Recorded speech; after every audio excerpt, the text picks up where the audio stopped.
Good day and welcome back to another Dbz Dokkan video. In this video we're going to be taking a look at how you can beat the latest burst mode with a score of 6000 using the Bond of Master and Disciple categories.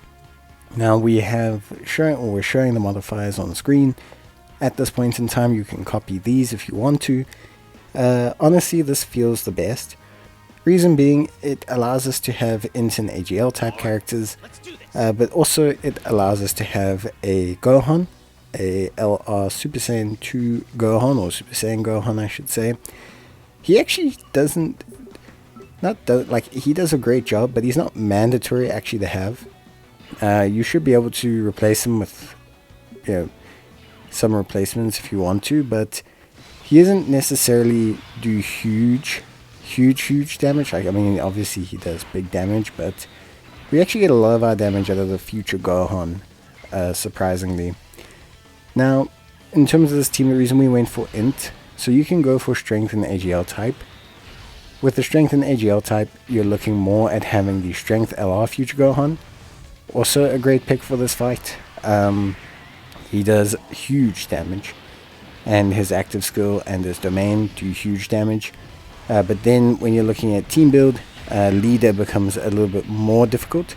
Not impossible, but then you're just kind of focusing a bit more on the Goku's family. So you probably have the strength Goku Gohan exchange unit, more so than obviously the int units here. So if you replace the bond of parent and child, Vegeta and Trunks, and you replace the future Gohan, you can replace him with the strength Goku Gohan, and you can replace them with the strength future Gohan LR if you have them. Now if you don't have them, that's fine, you can run this team. The future Gohans do a lot of work actually. Surprisingly, they do the majority of the work across the board, with the tanking, the support, the damage.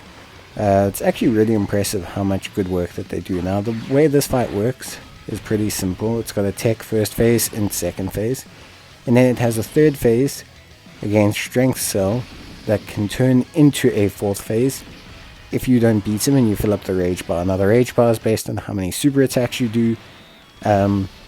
Obviously that's something you're going to want to be aware of, but you want to try and do as much damage as possible to the strength cell, the strength phase portion of cell, as possible before you get to the AGL phase.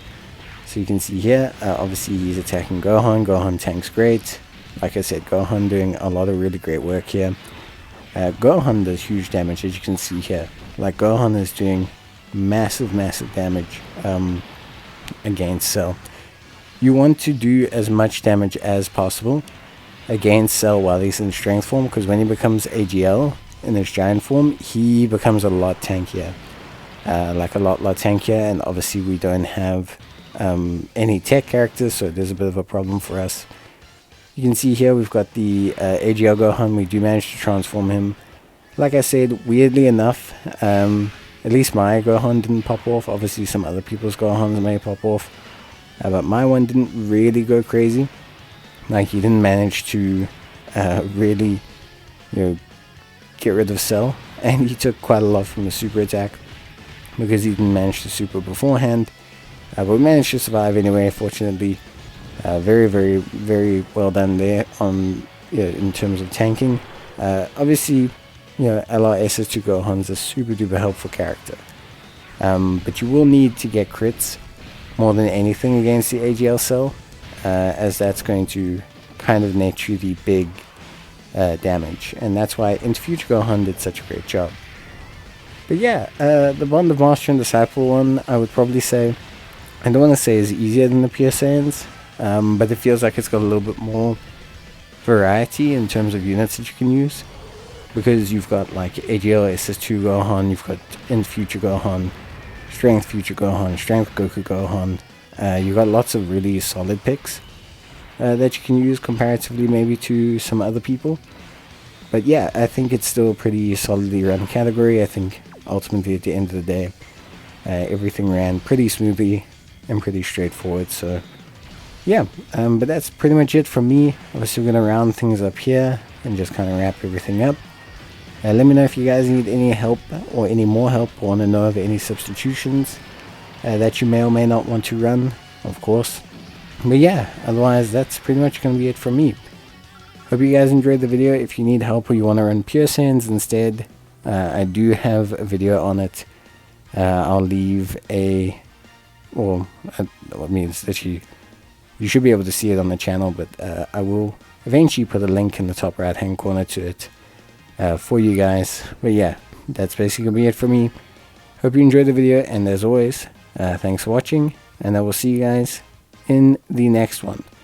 So until then, take care, stay safe, and thanks so much for watching. Bye.